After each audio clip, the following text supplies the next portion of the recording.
fix. This is Tyson's Corner. This is something I absolutely adore doing, of course. I'm a pigeon man. Anybody that's familiar with having the pigeon bug knows this is going to be amazing to all the other pigeon flies and my friends that see me with the birds. And I wanted to do this because this is a sport that I'm deeply involved in, emotionally too. What do you say to people who say pigeons are a nuisance? I don't know. Some pigeons to me are a nuisance. I have some of my birds that don't want to fly in the stock, so he becomes a nuisance to me. But, it's to each his own. It's because just like racism, people never have to take the chance to understand someone else, So, of course, you're going to have some kind of hostility towards them if you have no kind of understanding with them.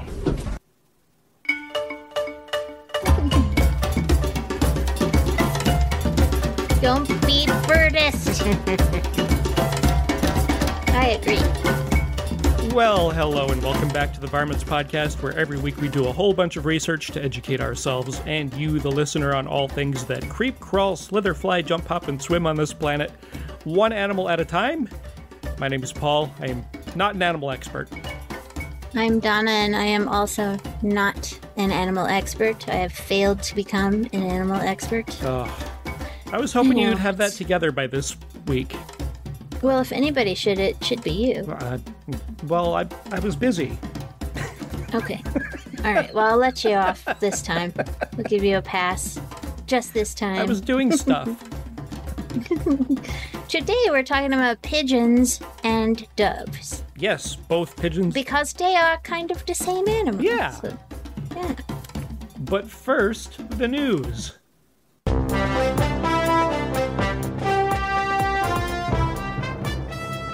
This is Varmints Headline News with your anchorman, some guy named Paul. Thank you, Matthew. Well, we are recording this at the end of August in 2021, and the Summer Olympic Games have just ended. And so this news story goes back to 1936, the 1936 Olympic Games. And this was a little thing that went around online, a little meme. So a long-distance runner and World War II veteran Louis Zamperini claimed that thousands of pigeons released during the opening ceremony were frightened by cannon fire and pooped all over the athletes and the audience. Oh, wow. Yeah, back in 1936. So that was making its way around social media right now, and there was a black and white picture that went along with it that showed what looked like birds flying over a packed stadium with a caption that says that these birds pooped on the spectators, basically. So good old Snopes stepped in. Snopes is a really great place to go if you see a viral meme or story or you get a weird email, and you can see if it's real or not. And they said that this story is mostly true. Okay, not surprising. So the black and white picture that usually goes along with this news story is from the 1952 Olympics in Finland, not the 1936 Games in Germany. I don't know how they verified that or determined that, but that's the... Well, there's records of all that kind of stuff, I'm sure. So. Yeah. So that's the mostly... I guess that's the mostly part of mostly true. So when Snopes looked at this, they had three immediate questions. The first question being, were thousands of pigeons released during the opening ceremonies? And the answer is yes. The Star Tribune newspaper reported that some 30,000 pigeons were released. The second question, was there a mass pooping event? Well, this wasn't mentioned in any of the news articles, so we just have Louis Zamperini's account of the event. And his account was, we're all standing on the infield, the grass all lined up military style. They released 25,000 pigeons, they said. The sky was clouded with pigeons, and the pigeons circled overhead, and then they shot a cannon, and they scared the poop out of the pigeons. This is an actual quote. Mm-hmm. And we had straw hats, flat straw hats. You could hear the pitter-patter on our hats. But we felt sorry for the women because they got it in their hair. But I mean, It was a massive droppings, and I tell you, it was so funny. So the third question was how many people got pooped on. I have no idea how many people actually got pooped on. And again, this is where the mostly true rating comes in. Kind of tough to verify, right? Yeah. The news story says the entire stadium got pooped on. We don't know if it was the entire stadium or just the people that were near this guy Zamperini. We don't know if the pigeons were startled by cannon fire or if it was just incidental, but it's safe to assume that with 30,000 airborne pigeons in a stadium, Somebody got pooped on. Sure. Yeah. I mean, your chance just without the cannons or anything else, your chances of being pooped on if there are 30,000 pigeons flying above you it seems pretty like higher than it's not zero, Yeah. right? Well, there you go. Mostly true. Mostly true, yeah. If you happen to see that on Facebook, it's mostly true. Mostly true. Incidentally, do you know the last time doves or pigeons were released into this stadium during the opening ceremonies? What year would you guess that was? Gosh, I wouldn't even have a guess. 1988. They stopped doing that. Oh, wow. Yeah, and do you know why? 'Cause pigeons don't like it? Well, it's worse than that. Oh. So, the opening ceremonies were covered on TV, live on TV, in front of billions of people. They had a big cauldron of fire, and they released the birds, and several birds got a little too close to the fire and on live TV in front of billions of people. No. So, yeah, that's when they said, okay, maybe we shouldn't release doves at the opening games anymore. Yeah. It's funny, I might have actually been watching the Olympics that year, but was it the Summer Olympics? It was the Summer Olympics. Okay, then I probably wouldn't have been watching. So I don't care about the Summer Olympics. I mean, it's fine if other people do. I'm not harshing on your buzz or anything, man. It's fine. Oh, no. It's just I like the Winter Olympics better. All right, just to remind everybody, go to varmints.podbean.com for links to our audio and our show notes for today's episode, which you're going to need. You need to look at the show notes on this one. Yeah, this one you need the show notes. You really do need to go and look, so make sure you go and take a peek. We're also on Twitter and Instagram at Varmints Podcast, all one word, and at varmintspodcast@gmail.com for questions, comments, stories, and suggestions. We have a Pinterest board that's run by a wonderful Varminion, whom we adore. You can go over there, put Varmints in the search engine, and see all of the cute animals that we talk about. If you want some Varmints merchandise, you can go to Redbubble and put Varmints into the search engine there and see all of our groovy merchandise, which is awesome. So, if you like the show, why not tell a friend about us and introduce them to our podcast everywhere podcasts are found, and word of mouth is the best way to help us grow. So, let's go learn about some pigeons and doves.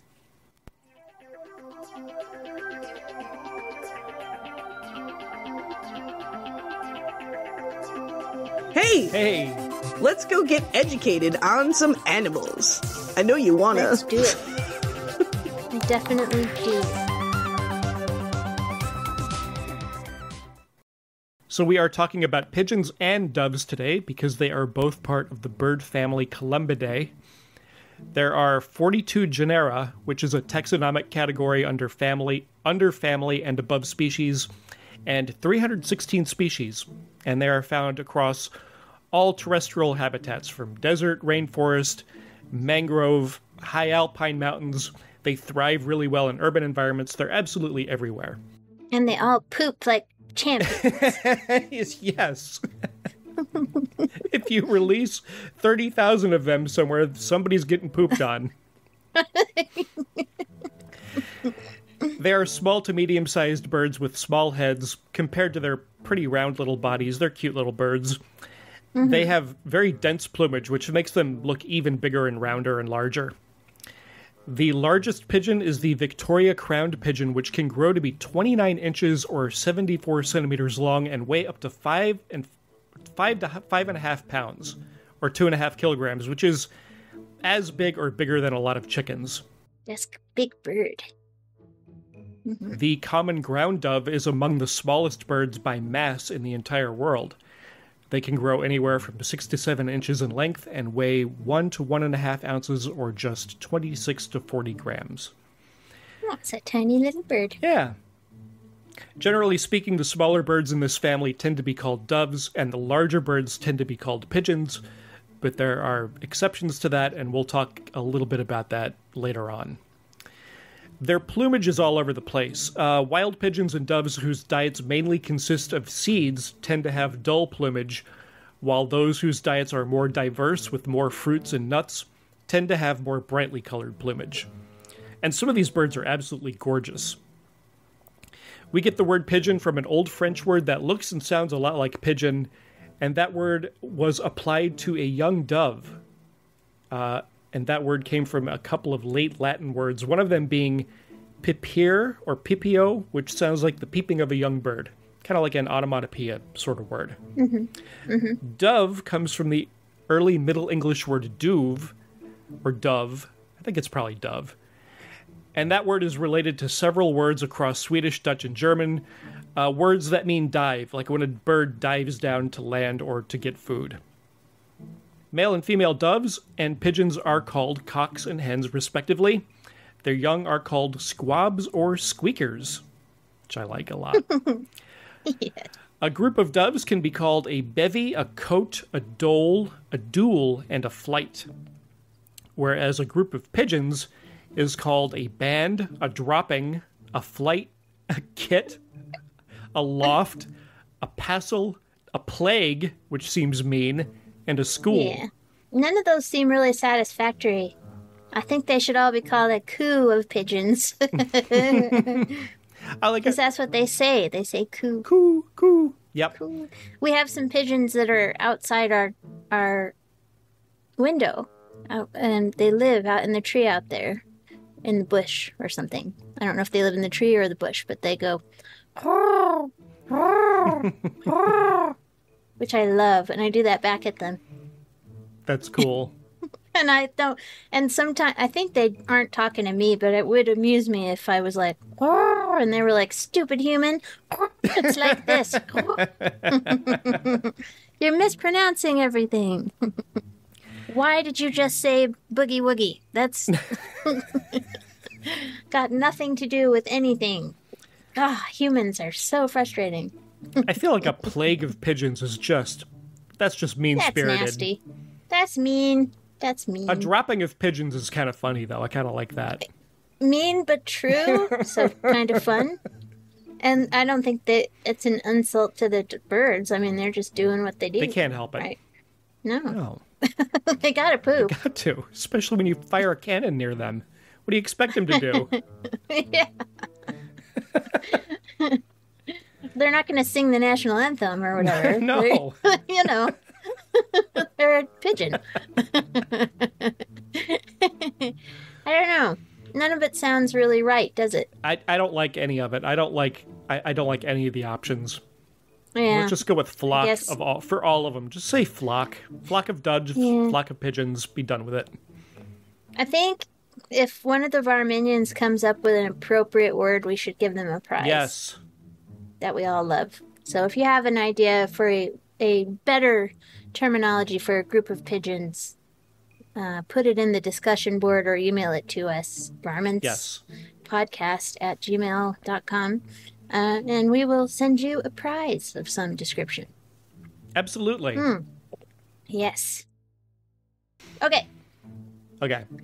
So, Varminions, you need to go to the show notes and you need to go to the American Bird Conservancy page, and their article is called Pigeons and Doves of the United States, a photo list of all species, so that you can look at the list with us. The link is in the show notes, but I think if you go ahead and just Google American Bird Conservancy, Pigeons and Doves of the United States, then you will find the article. It is from March 12th of this year, 2021, by Catherine Stonich. All right.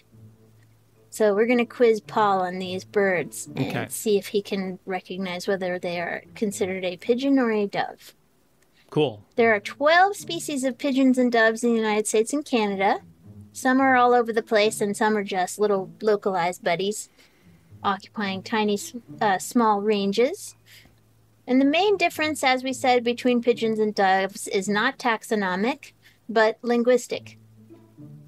So, in general, we look at the larger birds and call them pigeons, and the smaller ones we usually call doves.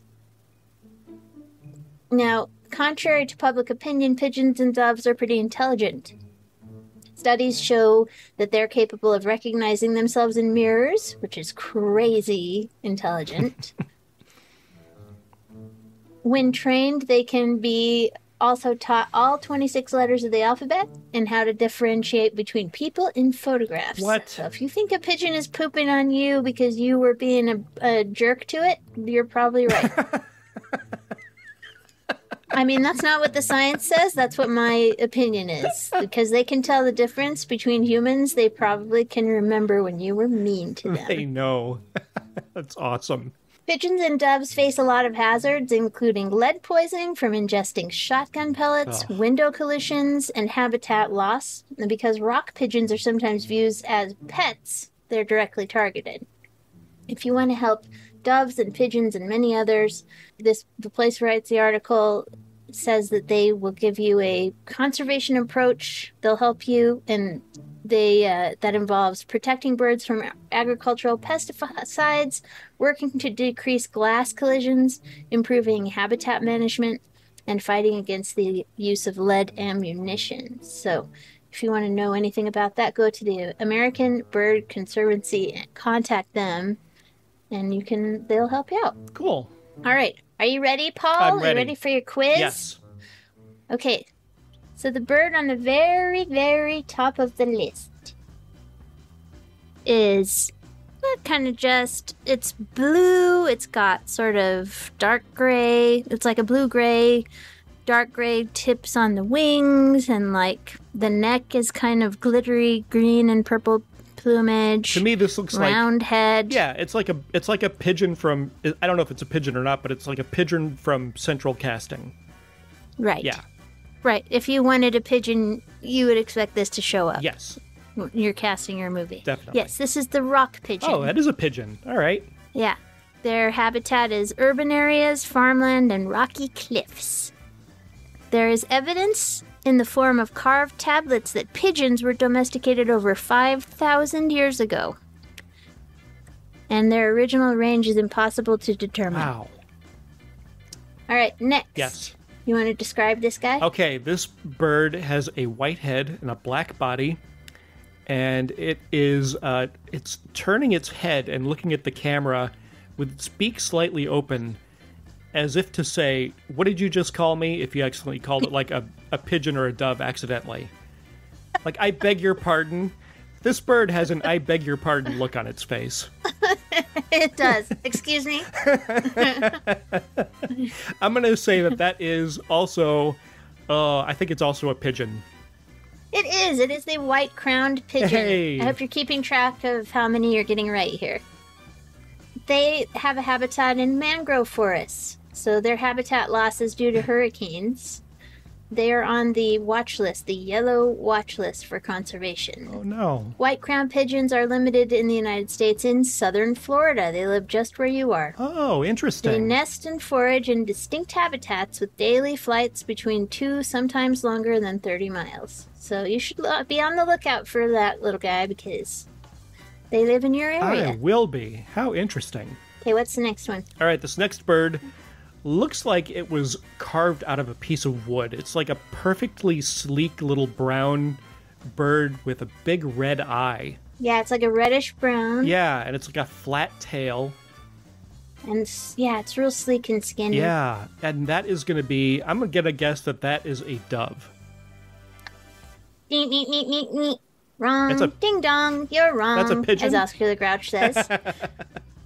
That is the red-billed pigeon. The population trend is unknown. They live in tropical forest, river woodlands, and tall brush. They are under threat because of habitat loss and lead poisoning. They're a common bird in Mexico and Central America, and their U.S. range is confined to southern Texas. The red-billed pigeon. Cool. Me. All right, what's the next one? The next bird is a gray bird with a little white patch on its neck. It's got a little yellow beak. It's got a little beady eye. It's just pretty. It's a pretty plain-looking bird, other than the little white patch, and he's got some little green sparkly things going on. And he's got a look on his face like he's saying, take a picture, it'll last longer. And so somebody did. They took a picture. They took a picture. Yeah. That is... One of these has got to be a dove. That's a dove. No, it is the band-tailed pigeon. See, this is just a visual representation of why this is just a word that it's just a word. It doesn't really mean very much, right? So these guys live in western forests. They are threatened by lead poisoning and habitat loss. They are on the yellow watch list. And there are two distinct populations of them in the United States. One's on the west coast and one in the southwest. They have declined by 57% in the last 50 years. No. Yeah, Don't like good. to hear that. Yeah. All right, let's look at the next one. All right, the next one is a gray bird. It has black and white tail feathers.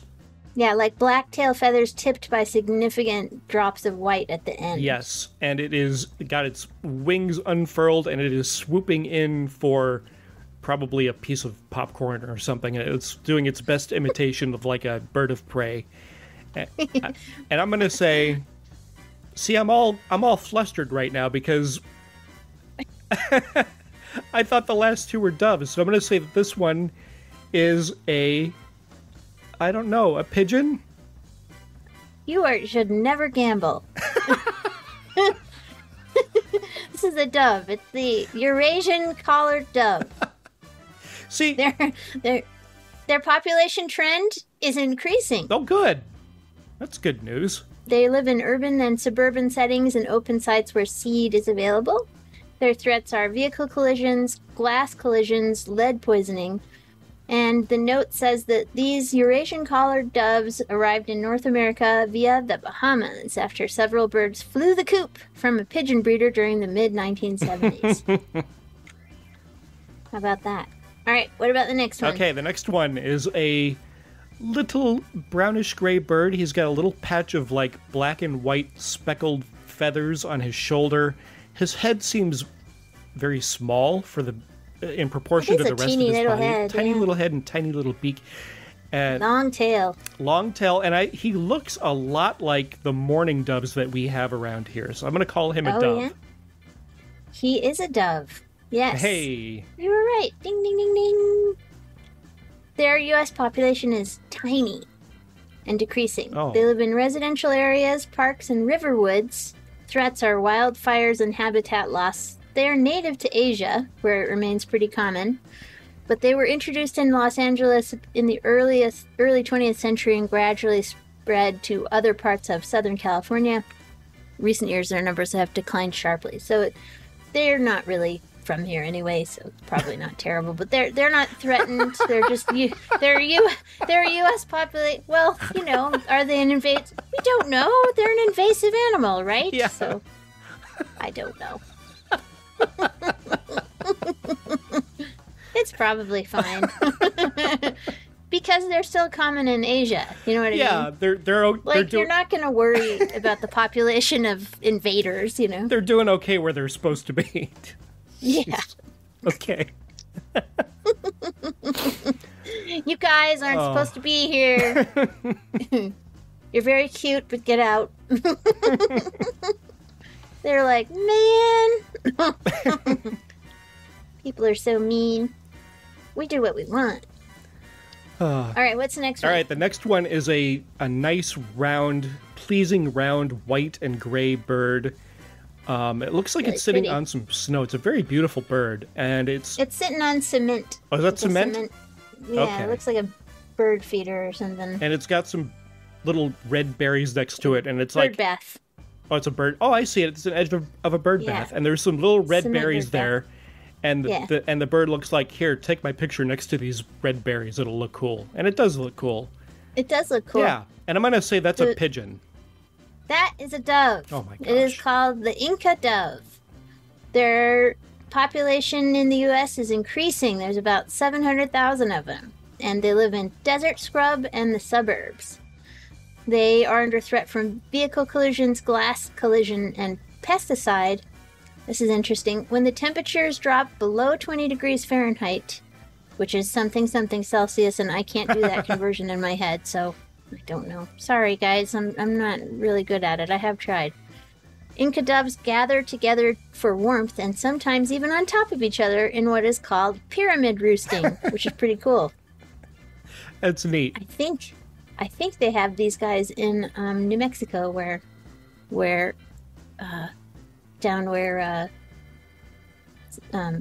Cotton Shorts is from. Interesting. A beautiful bird. Yes. Okay, what's the next guy? All right.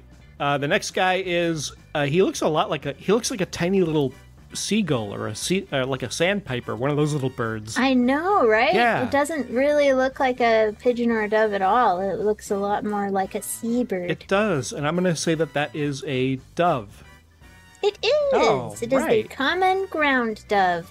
U.S. population estimate 2.1 million. Wow. They live in desert scrub and dense brush. And this guy is, let's see, I guess we should describe him. He looks tiny. His head is tiny, tiny, tiny. Yeah. They've got a pretty distinctive little clippy-looking beak. And their wings are sort of quite rounded and tucked very close to the body. Their tail is short. Their little legs are short. Legs are. The legs are so short and so cute. And they're not super fat or anything. They just kind of look streamlined and gray and fluffy and cute. If you didn't know that was either a pigeon or a dove, you would think it was something else. You would think it was like a sandpiper until you noticed that it didn't have long, stocky legs. Yes. So you'd be like, it has short little legs and looks like a sandpiper, so it's a common ground dove. So they live in desert scrub and dense brush. Their threats are predation, habitat loss, and vehicle collision. And the note says, the sparrow-sized common ground dove is one of the smallest doves in North America. Hey, little guy. Okay, we got 4 more, and then we'll be done. This bird has brown plumage with little black speckles in it. It is also looking over its shoulder like he's very concerned that you're going to call him the wrong thing. It's just I feel bad calling it a plain-looking bird, but it's just a plain-looking bird, and it's got kind of a longer beak than the other ones, and I'm going to call... Little curve at the tip. A little curve at the tip. And I'm going to call this guy a pigeon. Nope. He is the ruddy ground dove. That's the perfect name for it. The ruddy brown dove. He is very ruddy. Yeah. He's very ruddy. Yeah. Habitat is urban and suburban areas, open and semi-open areas. Threats are pesticides, vehicle strikes, and predation. Ruddy ground doves have been spotted from Southern California to Southern Texas, often with Inca doves and common ground doves. So they like to hang out with other doves. What's up, guys? What's going on? Hang out with the beautiful people. All right, what's the next one? The next one, this bird is a lot longer than the other birds. It's got a little grayish-blue beak, and it's mostly white, maybe with some dark brownish feathers, but very... Long tail. Long tail. Dark gray wings. Yeah, long legs, long beak. And I'm going to say that is a dove. You are correct. Ding, ding, ding, ding, ding. They live in tropical dry forests. Dense, low growth. Their threats are habitat loss and lead poisoning. White-tipped doves are widespread in the tropics, but their range extends north to southern Texas, and they are very rarely seen in southern Arizona. This is a guy you should probably look for in Florida, I would imagine. I don't know if they're there or not, but maybe. You have some tropical stuff going on down there. We do. All right. What's the next one? The next one is a very beautiful bird. It is a grayish-brown color. It's got a very white, like bright white stripe on its wing, and it's got some dark stripes in there in the feathers, too. It's got a big, bright red eye, and it's got its head turned like it knows it looks good. He's giving you that little turn of the head, like, yeah, this is my good side. Yes. And that is going to be a pigeon. Nope. You want a hint? Sure. Do do do do do do do do do do do do do. Ooh, Ooh, baby, ooh, said ooh. I don't know that. Do. You come on. Just like the white-winged dove sings a song, sounds like she's singing as a white-winged dove. Oh, my goodness. Yes, that's what they look like. I did not know that until just They're very now. pretty. I learned that Yes. today. Yes, you were this many old when you learned this is the white-winged dove from the song. And so Stevie Nicks is from Arizona, so I'm not surprised she wrote this. So the white-winged dove is from desert shrubs, orchards, and suburbs. Their threats are lead poisoning, habitat loss, car strikes, and glass collisions. And in areas where white-winged doves live, they live near saguaro cacti, which are all over the place in Arizona. And the timing of the birds' migration and nesting correlates with this important food plant's fruiting schedule. So, white-winged dove. Cool. Sings a song, sounds like she's singing it to ya. Woo! seen Stevie sing that song many, many times in concerts. Woo! All right, and here's our very last one. All right, very last one. What's this one? What's this little pair of chuckleheads? These little butterballs here, they're sitting on a branch of a tree, and their bodies are about 5 times as big as their heads are. They got little tiny beaks, little beady eyes, and just a big floof ball of a body. And they're sort of a brownish grayish. And I said the ones before look like the mourning doves that we have. These look a little more like our mourning doves. So I'm going to say dove. And you are correct. They are mourning doves. Hey! Yes. And their population estimate in the U.S. and Canada is 130 million. Yeah, I think we have just 130 million just here in Florida. They are absolutely everywhere. Yep, they're all over the place. But their population is decreasing. So, sort of interesting. They have a threat of lead poisoning. They live in open forest, urban and suburban areas, and each day, on average, a mourning dove consumes 12 to 20% of its body weight, mostly in seeds. Wow. Pretty cool, huh? They look like it. They're pretty round. So how many did you get right? I think I want to say I got half of them right. I wasn't... You weren't keeping track? I wasn't keeping track. Oh, I thought you were keeping track. That's terrible. I'll have to go back and listen and see how many I got right. I feel like I got half of them right.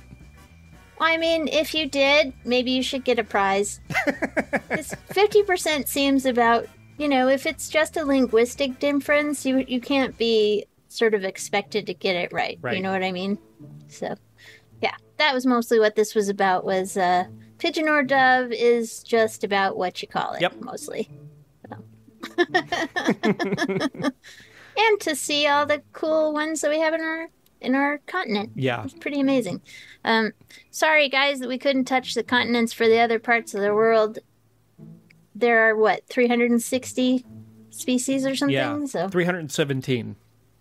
if you don't live in the North American continent, you should join our discussion group on Facebook and, send pictures of the pigeons and doves that are on your continent, that live in your country and on your continent. We'll be happy to see them. Yeah, absolutely.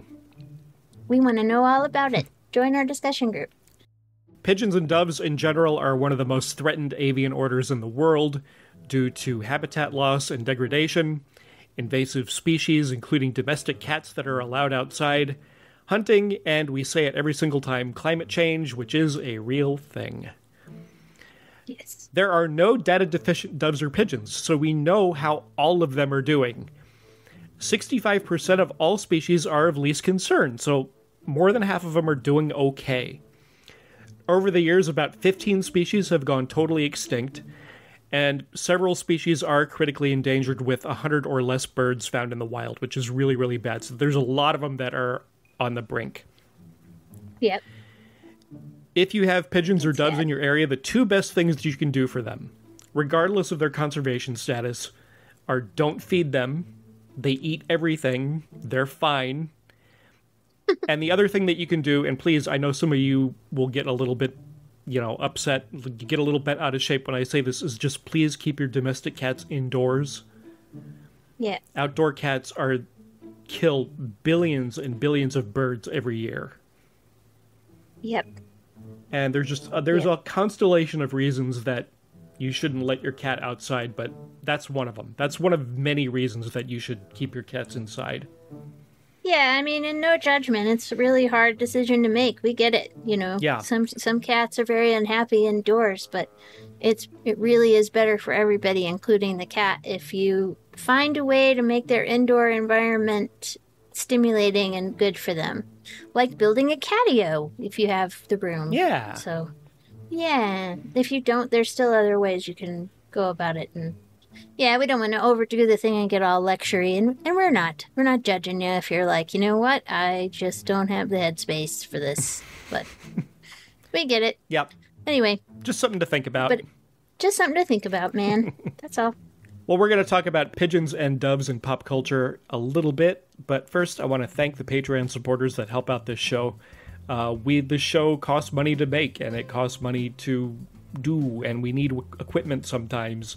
And so your Patreon donations go toward that. They go toward helping you get this show as often as we can get it to you.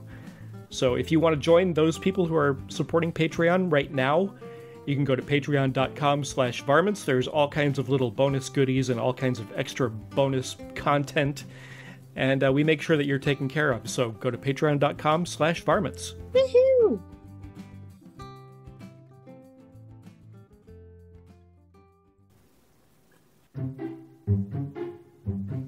Hey there everyone! Paul and Donna are a couple of nerds just like you, and they don't get to see animals up close and in person very often. So let's talk about where we all see them most of the time. On movies, TV, comic books, toys, and video games. Well, guys, I have, since we're going to have 2 episodes, I will be talking about a cartoon of some pigeons next time. But it's going to be next time. For this time, I went ahead and put this different thing in here, which I want you to go look at, which is the artist Rosemary Musco makes a comic called Bird and Moon Comics that if you're in our discussion group, you've probably seen. We've posted these in there now and then. She is really funny and deeply educated about all sorts of animals, but especially birds, and she's written a wonderful book and illustrated it called A Pocket Guide to Pigeon Watching, Getting to Know the World's Most Misunderstood Bird. And it is going to be so cool. It's only $15, and unfortunately she's shipping to the US only, although you should be able to get it electronically for your Kindle or whatever anywhere. But if you want it really bad and you live internationally and you're willing to pay the shipping, I will order it for you and ship it to you. How's that? Hey. But you can pre-order this book from Workman, which is the publisher, or you can get it at Kobo, Google Play, Books A Million, Barnes & Noble, Apple Books, Amazon, anywhere. Your local bookstore might be able to order it for you. And I'm just gonna go ahead and ask you guys to support this author and artist because we love her. And I think you're going to love the book. It's 240 pages of pigeon delight. And I can't wait to get my copy. It's still in pre-order. Publication is November 9th. That's awesome. Get in there and reserve your copy now.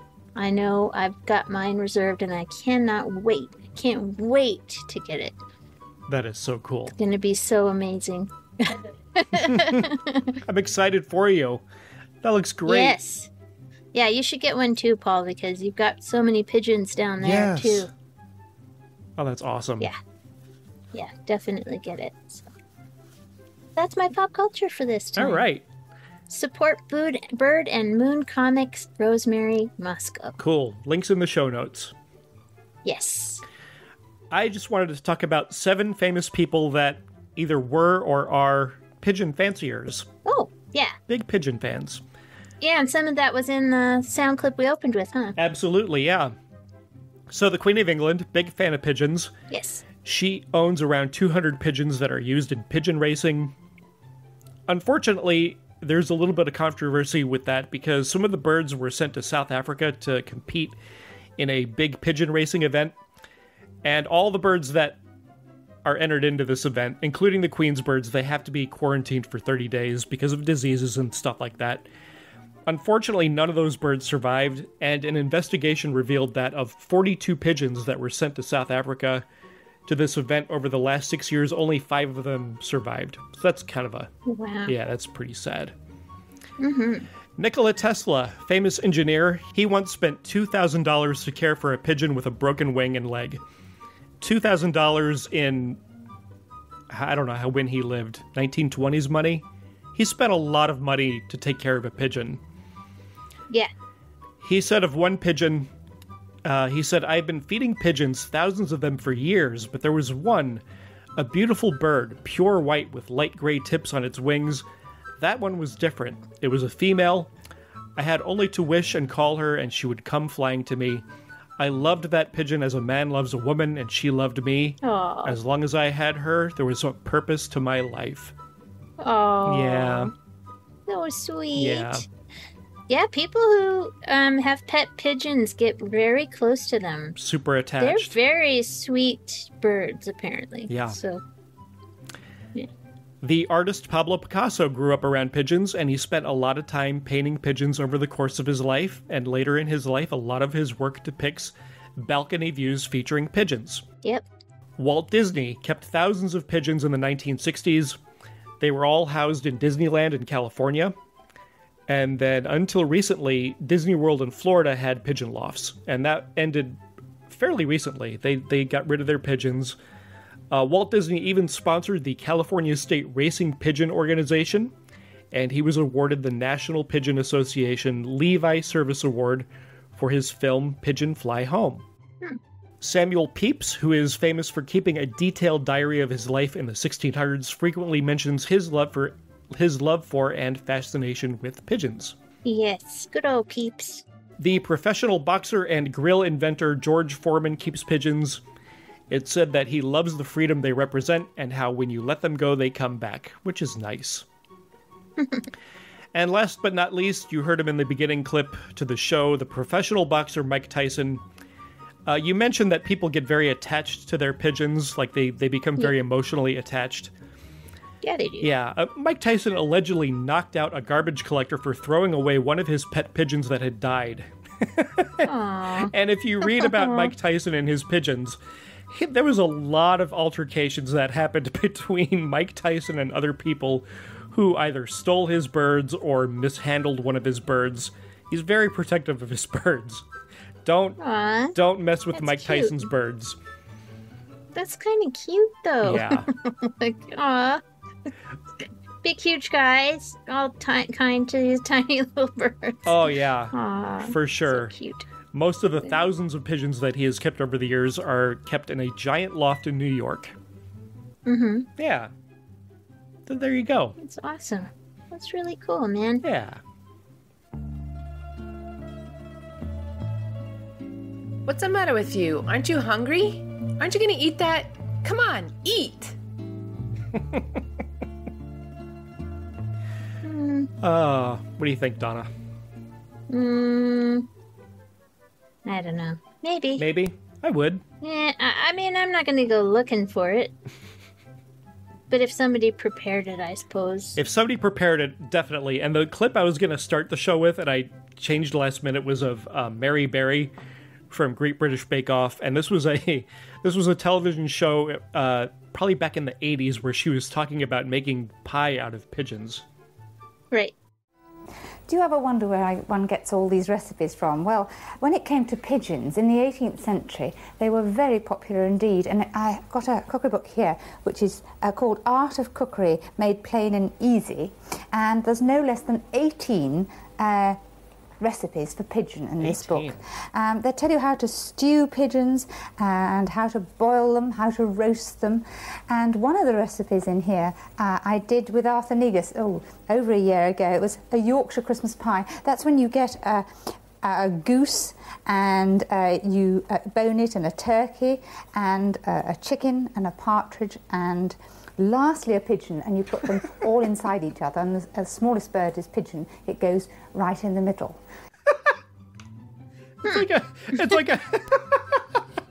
It's like a Russian nesting doll of birds. Yeah, right? That's crazy. Oh my gosh. Yeah, I know that people used to eat pigeons a lot in Europe in the past. Yeah. For sure. You used to eat a ton of them. Yeah, but, squabs. They call them squabs.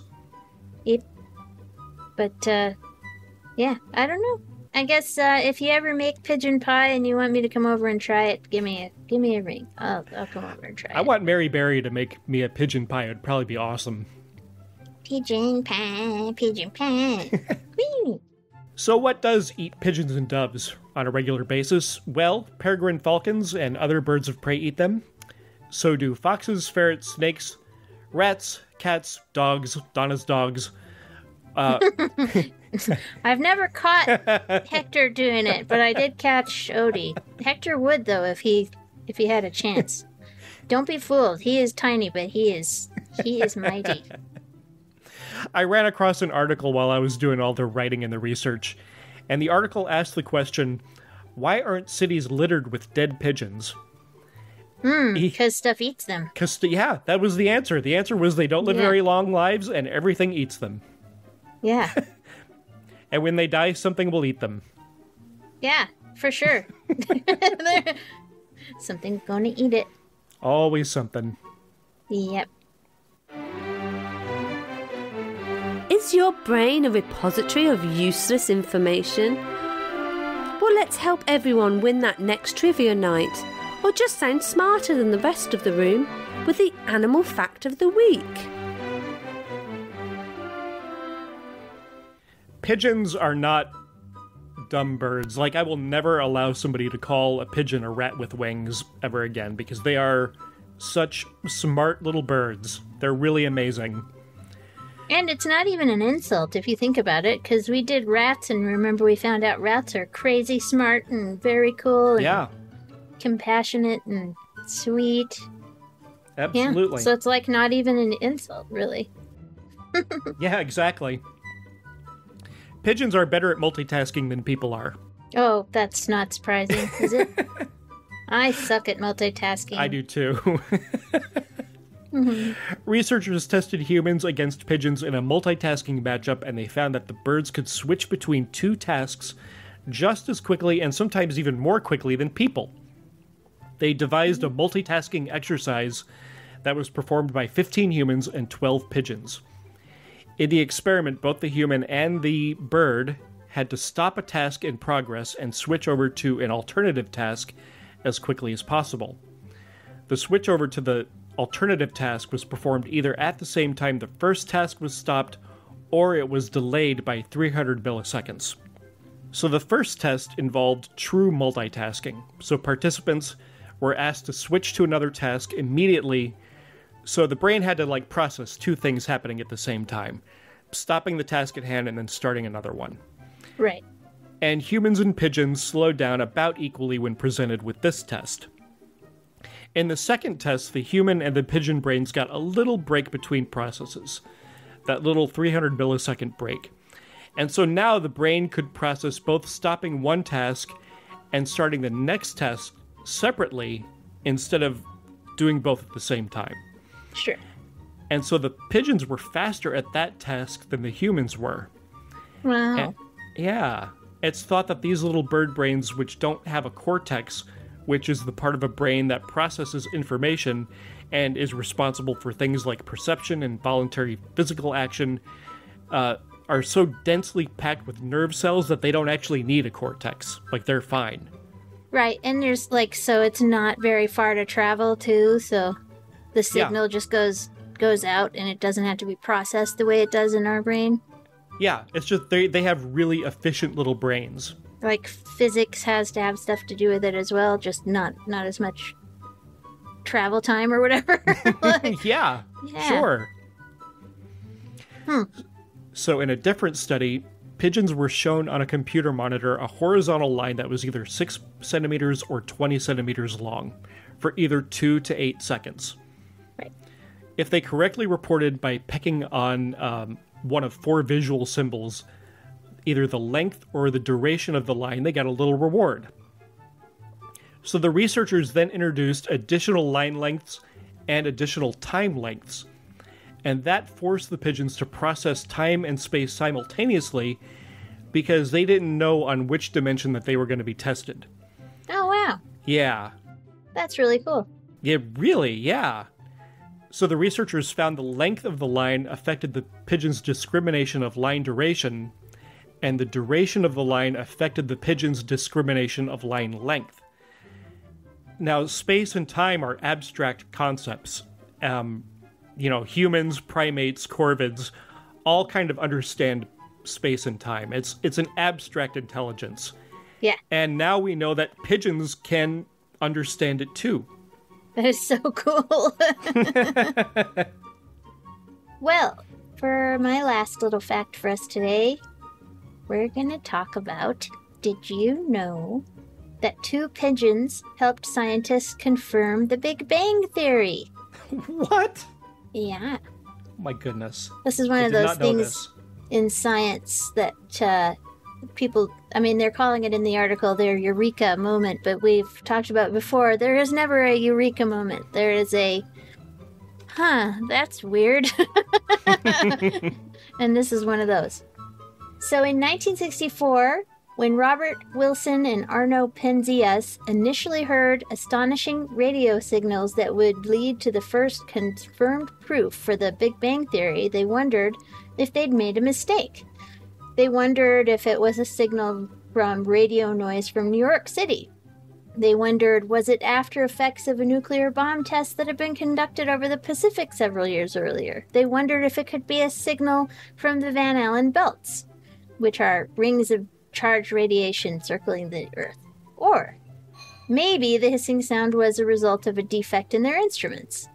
So Robert Wilson now says, I had a lot of experience fixing practical problems in radio telescopes, and we looked for anything in the instrument or in the environment that might cause the excess antenna noise. Among things we searched for were radiation from the walls of the antenna, especially in the throat, which is the small end of the horn. We constructed a whole new throat section and tested the instrument with it. And at one point, new suspects emerged. 2 pigeons had set up housekeeping inside the guts of the antenna, and they thought maybe their droppings were causing the noise. Wilson and Penzias had the birds trapped and then cleaned the equipment, but the signals continued. After years of experiments, the scientists concluded that they'd detected the background radiation, which is a cosmic echo of the universe at the very early moment after its birth. We started seeking out a halo around the Milky Way and found something else, notes Dr. Wilson. When an experiment goes wrong, it's usually the best thing. The thing we did see was much more important than what we were looking for. This was really the start of modern cosmology. And so basically, they wouldn't have noticed this if they hadn't gone in and done all that special work because of the pigeons being in there clogging up the works. Wilson and Penzias were awarded the Nobel Prize in Physics in 1978 for determining that the hiss they were hearing wasn't pigeon poop at all, but the faint whisper of the Big Bang, or the afterglow that astronomers call cosmic microwave background. And you can see this on your television. If you turn it on to no channel and you get that fuzzy white and black stuff, Yeah. that is cosmic radiation left over from the birth of the universe. What? No. It is. No, Really? it's for sure true. Absolutely. Look it up right now. Nuh-uh. Look it up right now, bud. I'm telling you, it is true.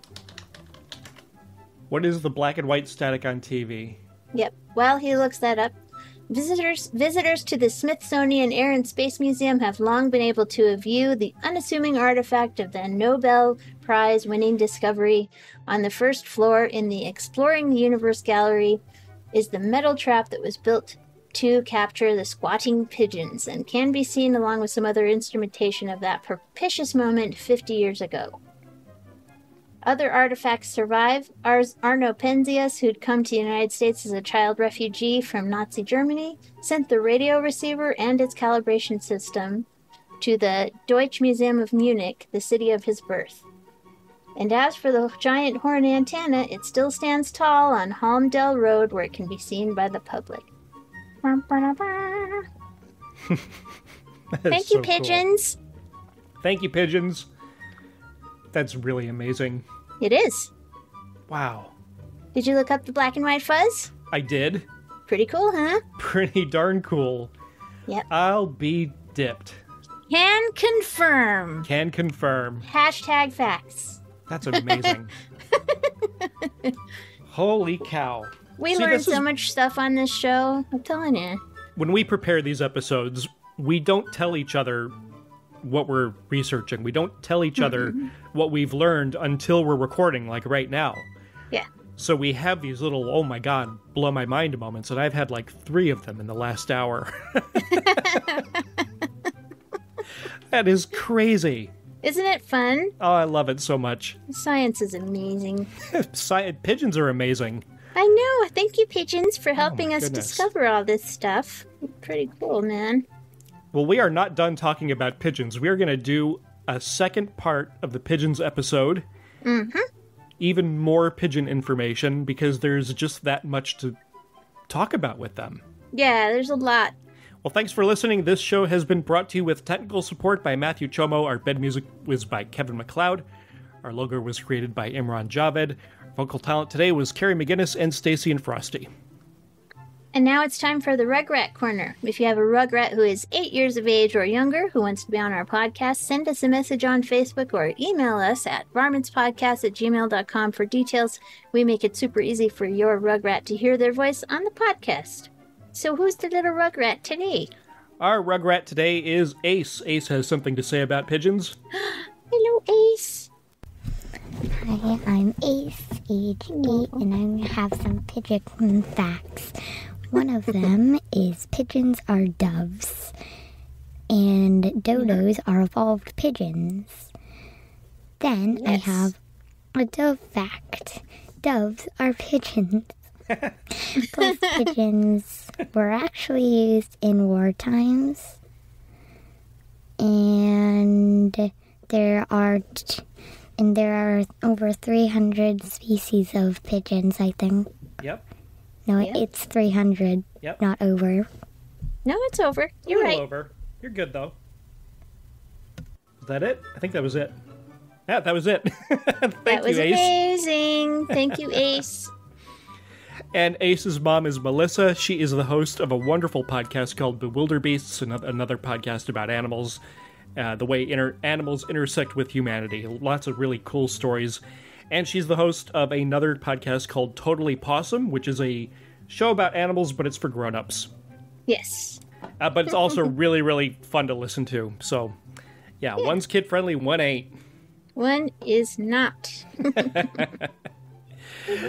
Thanks, everybody, again for listening, and until next time. Be nice to animals, especially pigeons. They will remember if you're not. And they'll poop on you. They will.